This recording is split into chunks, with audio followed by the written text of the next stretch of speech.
Thank you all for being here. I listened to all of you with great interest. Professor, do you believe that people respond to incentives? Thank you, Senator. I do believe that people respond to incentives. Do you believe that what you allow is what will continue? I suppose I do.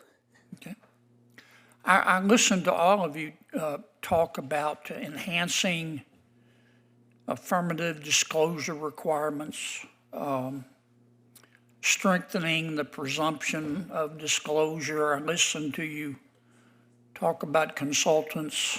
I listened to you talking about the need for a public interest balancing test. But those can be ignored just as easily as every other part of the statute.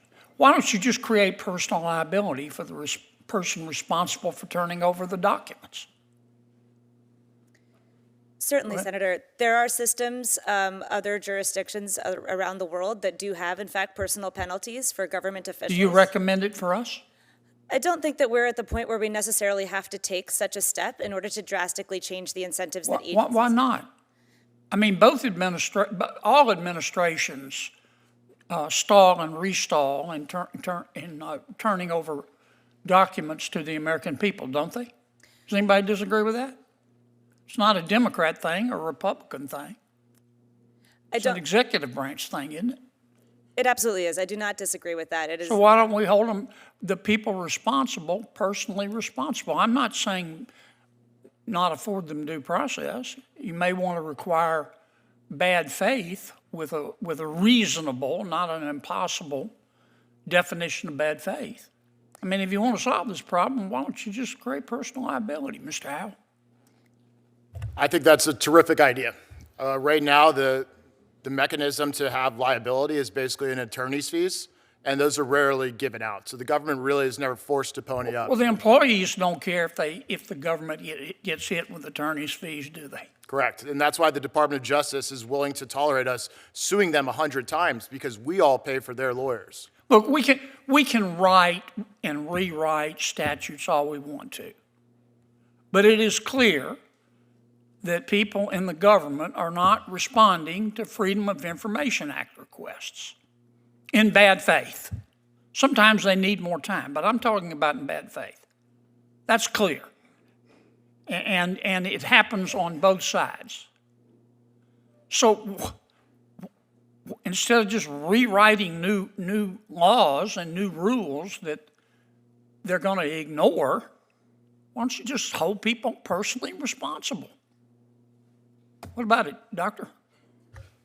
I actually fully agree, and I would point out that there's a mechanism in the FOIA statute currently where if it turns out that there's evidence of an agency or an agency employee intentionally withholding documents without a reasonable basis, a judge could, in issuing that order, make that finding.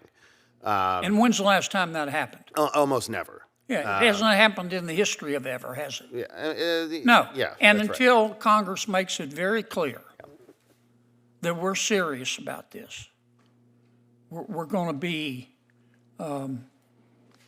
equal opportunity pit bulls here and say, regardless of who is running the executive branch, you have an affirmative obligation to turn over documents.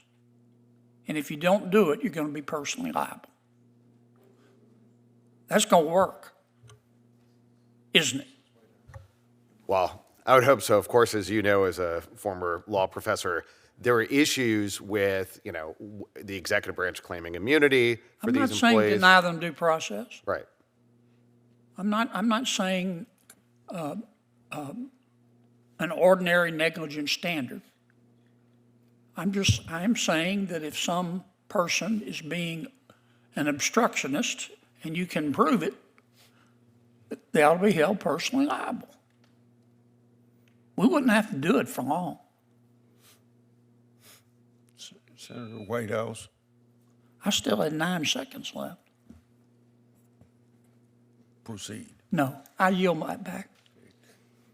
But I do want to say Professor Whitehouse has some interesting thoughts about enforcing orders that he and I have talked about. So I'm going to listen to him carefully here. Senator Well, Whitehouse. Senator Kennedy has predicted my line of questioning.